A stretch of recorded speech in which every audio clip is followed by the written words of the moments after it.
Good morning. We discussed the story of village Palampur in our last lecture. Now, first of all, we discuss about the concept of production. Production. What is production? Production is to produce goods and services which require in our day-to-day life. Example: a weaver takes a raw material, cotton, and turns it in yarn and then into fabric. So this is production. He producing the cotton fabric which is required by the people for various purposes. Any kind of production activities require certain inputs. So these inputs are called requirements or factor of production, which is very important topic.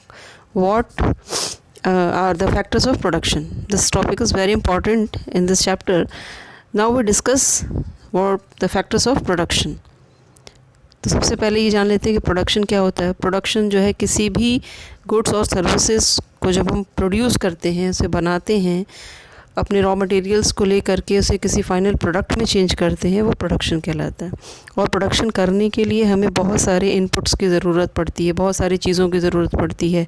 जैसे raw material की ज़रूरत पड़ती है, capital की ज़रूरत पड़ती है, labour की ज़रूरत पड़ती है, लैंड की ज़रूरत पड़ती है, मशीनरीज, टूल्स सबकी ज़रूरत पड़ती है, स्किल की ज़रूरत पड़ती है, एक्सेट्रा. तो सबसे पहले first factor of production. The first factor of production is land and the other natural resources. Any kind of production, whether you want to do farming and or you want to set up a shop or maybe small scale industry or large industry, you need land. So land is a very important factor of production, and there are certain other natural resources also requires, such as you need water supply, you need good soil to produce good quality of crops, etc. So land and other natural resources are the first category of production. This is a very important factor. So first factor of production is land. Land जो है, land और उसके साथ other natural resources जो होते हैं, वो सबसे important factor of production माने जाते हैं. किसी भी प्रोडक्शन के लिए, चाहे हमें एक छोटा सा शॉप भी अगर सेटअप करना है, तो उसके लिए भी हमें हमारी जो पहली रिक्वायरमेंट होती है वो लैंड होती है. The second factor of production is labour. We need labour to carry out the job. Requirement of labour can be educated और अनएजुकेटेड. अनएजुकेटेड और unskilled labour to carry the manual work, while in some time skilled or educated labor required to carry out some specific task. Like unskilled labours जो काम करते हैं, वो आपने देखा होगा कि वो मैनुअल वर्क करते हैं, जैसे मिट्टी उठाने का काम करना, और दूसरे जो हाथ से जो काम किए जाते हैं, जैसे एग्रीकल्चर अगर कर रहे हैं तो वहाँ पे खुदाई का काम करना, बीज लगाने का काम करना, एक्सेट्रा. लेकिन जो स्किल्ड लेबर होते हैं, जो एजुकेटेड लेबर होते हैं, वो कुछ स्पेसिफिक काम करते हैं, जैसे फिगर बनाना, सर्वे करना. ये सारी चीज़ें जो होती हैं वो कुछ टास्क होते हैं जिसमें स्किल की ज़रूरत पड़ती है. So there are the two types of labour, skilled और एजुकेटेड, या अनस्किल्ड, स्किल्ड और unskilled. That is the second factor of production. Let's move on to the third factor of production, which is physical capital. Physical capital is very important. Physical capital includes all kinds of inputs that we need. So physical capital, तो physical capital दिए, तो physical capital देखिए, जिसमें दो तरह के, इसको हम दो पार्ट्स में कैटेगराइज करते हैं. एक होता है फिक्स्ड और एक होता है वर्किंग. तो physical capital include all kinds of inputs that we need during the production activities. We can categorize physical capital, that is fixed capital and working capital. Now fixed capital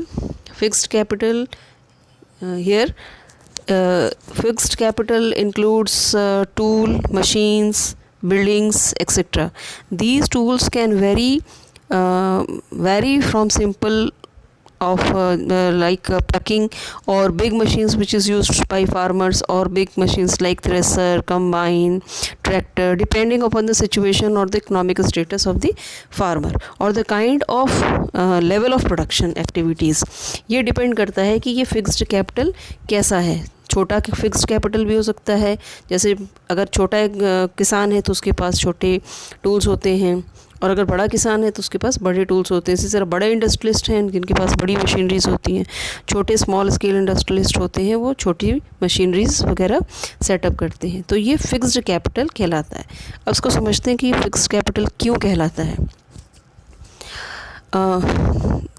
These tools can be simple or it can be machines. There are fixed capital because once they are purchased, they help in the production over many years. एक बार जब in capital को हम ले लेते हैं, ख़रीद लेते हैं या उनको बना लिया जाता है, तो उसके बाद इन्हें बार बार ख़रीदने की ज़रूरत नहीं पड़ती। जैसे फॉर एग्ज़ाम्पल एग्रीकल्चर करने के लिए अगर फार्मर ने एक बार ट्रैक्टर ले लिया या थ्रेसर ले लिया या कंबाइन ले लिया, तो उसके बाद वो उसी से कई सालों तक, बहुत लंबे समय तक जो है उसको यूज़ करता है। इसलिए से हम फिक्स्ड कहते हैं कि ये एक बार ख़रीदने के बाद फिक्स्ड हो जाती है, इसको हम बार बार इसका रीयूज़ कर सकते हैं।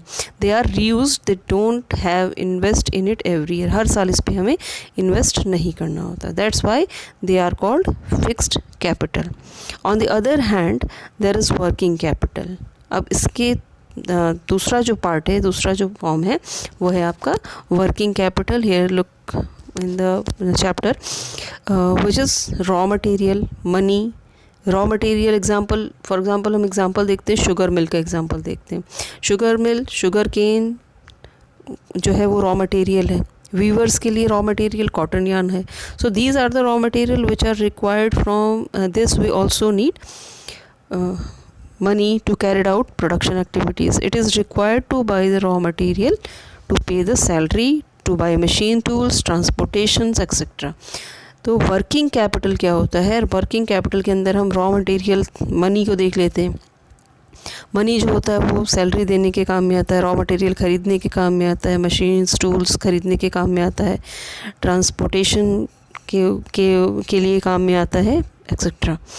तो these are called working capital because they used up during the production unit continuous. जितने बार हम प्रोडक्शन करते हैं उतने बार इनकी हमें ज़रूरत पड़ती है। इन्हें एक बार, जैसे हमने फिक्स्ड कैपिटल में पढ़ा कि फिक्स्ड हो जाती हैं चीज़ें जब हम एक बार ख़रीद लेते हैं तो उनको रीयूज़ करते हैं, लेकिन वर्किंग कैपिटल को हम रीयूज़ नहीं करते। हम रॉ मटेरियल लेके आए, उसे हमने प्रोडक्शन कर लिया, फिर अगला प्रोडक्शन करना होगा, नया रॉ मटेरियल लाना होगा। मनी जो है वो हमें हर बार हर प्रोडक्शन के साथ इन्वेस्ट करनी होगी। तो इसमें हर प्रोडक्शन साइकिल में इसकी ज़रूरत पड़ती रहती है। That's why they are called working capital. Now the last or fourth factor of production is human resource or human capital. This is the most important factor of the production. आपका जो next chapter है वो इसी पूरे human resource के ही ऊपर depend है, या ह्यूमन रिसोर्स के ऊपर जो है वो हम पढ़ेंगे। This is the most important factor of production. If you have land or if you have labor or capital, but you cannot put them together efficiently unless you have to the knowledge and enterprise of the human resource can actually put all together factors. यानी जो human resource होता है वो land, labour, capital, इन सबको सही ढंग से अपनी नॉलेज से, अपने स्किल से जो है इनको यूज़ करता है और एक अच्छा प्रोडक्शन एक्टिविटी में इसको लेके आता है, या एक प्रोडक्शन एक्टिविटी के अंदर इसको इंक्लूड करता है। लेकिन अगर ह्यूमन रिसोर्स को हटा देते हैं या ह्यूमन कैपिटल को हम हटा देते हैं तो क्या होगा कि ये हमारा जो लैंड है, लेबर है, कैपिटल है, इनकी कोई वैल्यू नहीं रह जाएगी या इनकी कोई ज़रूरत नहीं रह जाएगी। तो सबसे इम्पॉर्टेंट जो है वो ह्यूमन रिसोर्स है। जितने भी प्रोडक्शन एक्टिविटीज़ होती हैं वो सब जो हैं वो इन्हीं की एफिशिएंसी से होती हैं, या ये जो ह्यूमन रिसोर्स होता है इनकी, ये लोग अपनी नॉलेज और अपने एंटरप्राइज से इसको एक जगह करते हैं और इसको यूज़ करके प्रोडक्शन एक्टिविटी के अंदर इसको यूज़ करते हैं। तो that's why we say that the most important factor is human resource. Now students, our next topic is, अब हम देखते हैं कि जो फार्मिंग एक्टिविटी पालमपुर में हमने पढ़ी कि पालमपुर जो है वो एक एग्रीकल्चरल बेस्ड विलेज है और वहाँ पे एग्रीकल्चर जो है मेन ऑक्यूपेशन है। तो यहाँ पर हमने फैक्टर ऑफ प्रोडक्शंस को देखा कि ये फैक्टर प्रोडक्शन पालमपुर में किस तरह से वर्क करते हैं या वहाँ पे और क्या हो सकते हैं। तो farming is a main production activity in rural India.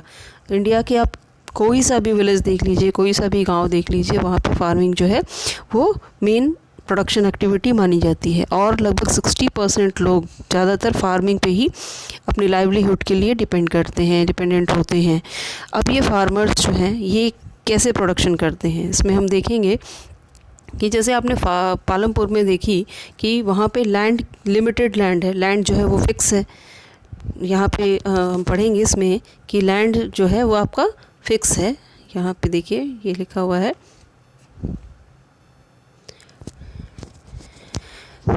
Land is fixed.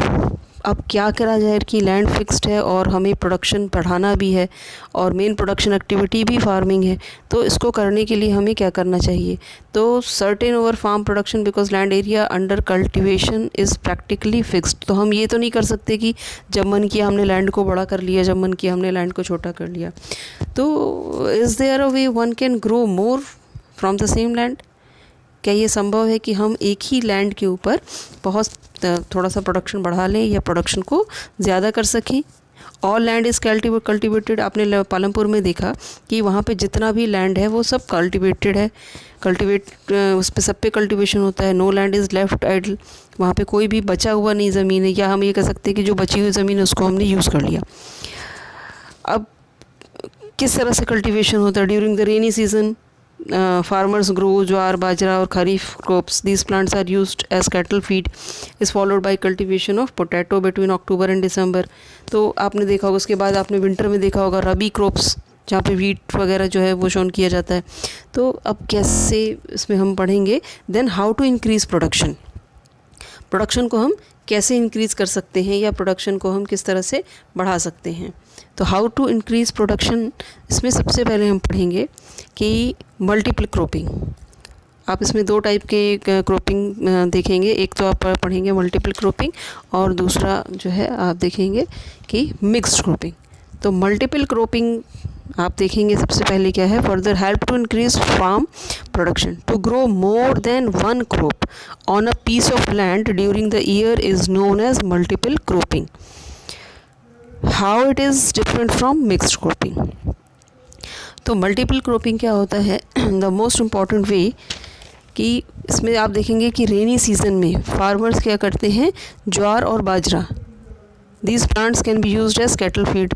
ज्वार बाजरा लगाते हैं जो कि पशुओं के चारे के भी काम में आती है।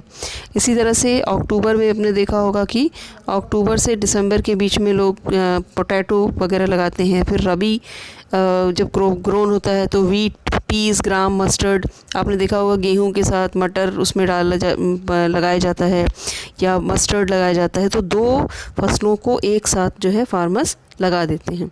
इसमें क्या होता है कि उनका जो एक्स्ट्रा जो सरप्लस प्रोडक्शन होता है उससे वो मार्केट में सेल करते हैं और उसे वो मार्केट में बेचते हैं।